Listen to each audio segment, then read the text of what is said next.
Hello everyone! Guys, sino yung makaka-relate nito? Yung tipong kapos na kapos tayo sa ating budget. So, di ba guys, maiisip natin yung tuyo na lang, no? At saka egg, di ba?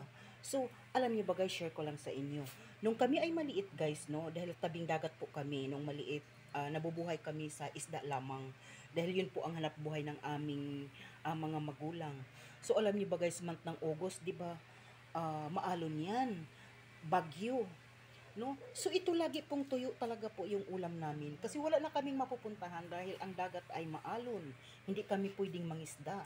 So ito lang po at saka yung ginamos, alam niyo ba yung ginamos, guys?